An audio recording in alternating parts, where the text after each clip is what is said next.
From NJPBS Studios, this is NJ Spotlight News with Brianna Venozzi. Good evening and thanks for joining us on this Thursday night. I'm Brianna Venozzi. Watsonville, gracias por sintonizar Telemundo 23. Hoy en Telemundo Costa Central, más robos en Salinas. Nuevamente, la policía está investigando un reporte de saqueos a una tienda. Y en Moss Landing podrían empezar a salir poco a poco las piezas de baterías que permanecen en el establecimiento meses después del incendio de Vistra. El gobierno de Donald Trump revela lo que considera una supuesta causa del autismo en niños. Les contamos de qué se trata a continuación. Estás viendo el noticiero Telemundo Costa Central.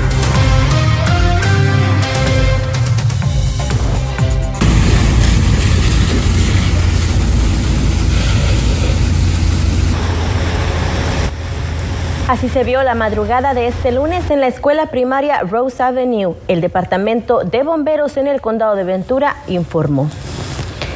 Las clases fueron canceladas por el día en Oxnard mientras continúa la investigación. No se reportaron heridos.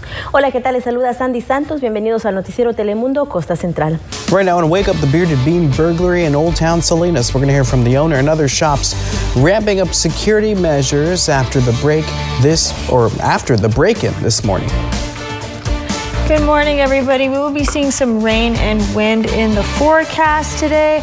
I'll let you know what we can expect tonight into the overnight hours coming up in my full forecast. Plus, a prowler in Salinas caught by police after a neighbor scared him off by firing a weapon into the air. And the Trump administration claiming Tylenol is linked to autism, but medical experts say the science doesn't add up. Wake Up starts right now. Live, covering the Central Coast, this is KION News This Morning.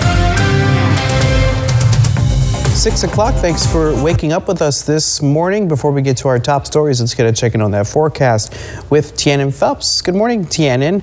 Welcome back. To the 50s and 60s, depending on the day. Victor, back to you. Thanks so much, Tianan. Thanks for joining us here on Wake Up. We're going to have more news tonight at 5. Up next is CBS Mornings. Take care. We're going to leave you with a live look now from one of our Central Coast cameras here. It is our eye on the Salinas Valley. This is our Toro camera this morning. Some clear skies for the moment. And again, be sure to watch KION News at 5. A full hour of news then. Take care.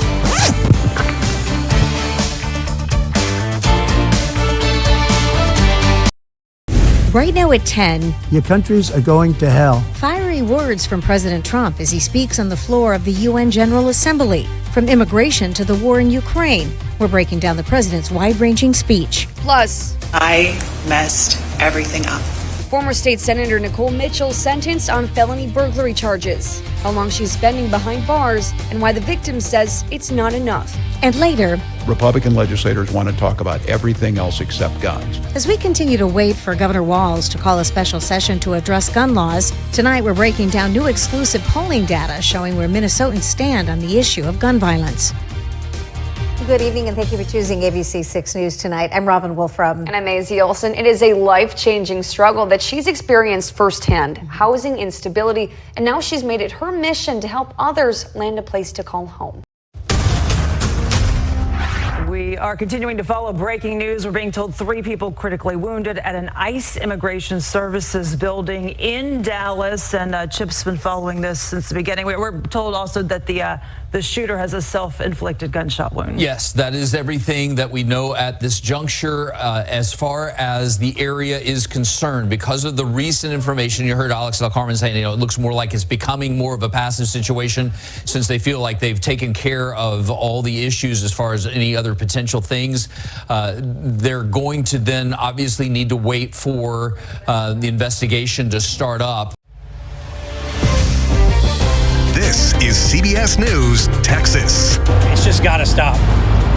It's dangerous, and people are losing their lives. I've never seen anything like this in my law enforcement career. I've never seen threats on law enforcement, specifically ICE. Now at 11, breaking news in Dallas, a deadly shooting at an ICE facility in Dallas. No law enforcement officers were hurt, but the investigation just 4 hours old as details are starting to emerge now. Good morning, and thank you so much for joining us for CBS News Texas at 11. I'm Carmen Blackwell. And I'm Madison Sawyer. Karen Borda has the morning off. We begin with that breaking news right out of Dallas. CBS News is reporting 2 people are dead. 1 is critically hurt after a shooting at the Dallas ICE field office. It happened just before 7 this morning. Police say that a suspect opened fire at that ICE detention facility from a building close by and later killed himself. FBI Director Kash Patel tweeting a photo that the FBI says was taken at the scene. Shell casings with anti-ICE messaging clearly written on at least one of those bullets. Be advised, it's still active shooter. There's a sniper on the food. Questions remain tonight. Why did a man open fire on an ICE facility in Dallas? The gunman who targeted a Dallas ICE facility used this 3-story building behind me as his perch. Tonight, what the FBI found in the sniper's nest. What we know tonight about the suspect as federal agents search 2 homes, one here in Collin County, the other in Oklahoma. As lawmakers denounce political violence. But if your political rhetoric encourages violence against our law enforcement, you can go straight to hell. And some North Texans living in fear. Tonight, the shooting sparking fear among the immigrant community, plus growing concern over violence at federal buildings. WFAA News at 10 starts now. Targeted violence. That's how the FBI is describing this morning's shooting at an ICE facility in Dallas. 1 ICE detainee was killed. 2 others were hurt. And tonight, we're working to get answers to some big questions, including who the victims are. The Mexican consulate now says one of the wounded is a Mexican national.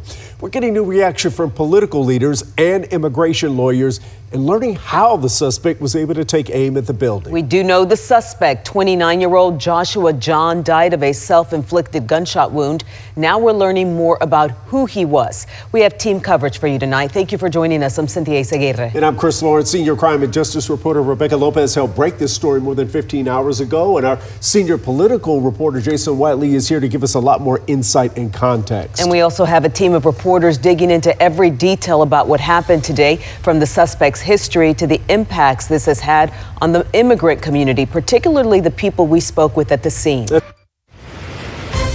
CBS News Bay Area Evening Edition with Ryan Yamamoto. Well, we begin with the smash and grab robberies that have terrified jewelry shop owners and their customers all across the Bay Area. The most recent, this frightening takeover in San Ramon. The thieves shooting their way through a locked door just to escape. A new drone video from police shows the mob streaming out of the Heller Jewelers at City Center Bishop Ranch, where they had several getaway cars pre-positioned to make that quick escape. And we've seen similar incidents in every part of the Bay Area. This robbery in San Jose, rattling community members after the store owner was beaten so badly. Looking down to the south, did you see a light show from some storms? I'm going to show you where they are relative to San Antonio, where they're going, and where we're going to have some rain overnight in just a bit. And one story about a house held at gunpoint during an attempted car theft led to others telling KSAT it's happened to them too. Plus, a shocking statistic about veteran suicide and what the state is doing to try to help those who served our country. Live from KSAT 12, the Night Beat starts right now. And let's start with the forecast. Adam, you talked about that lightning. I saw it for myself, and we've still got action on the radar out there tonight. Yeah, and when you're outside, you look at it. At Centerville, I'm LaDawn Davis. This is ZNS.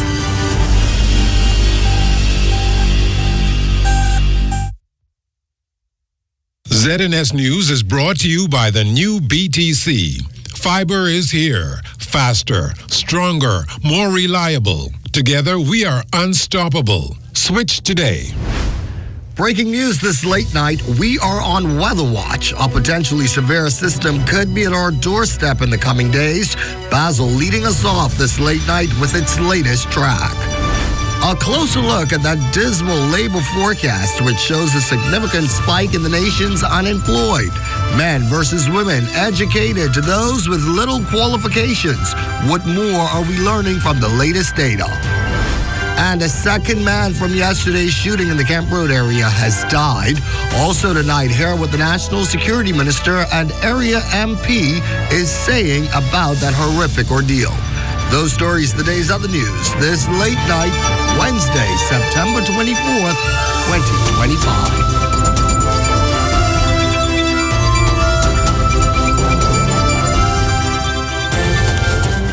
Good evening and thanks for staying up with us this Wednesday evening.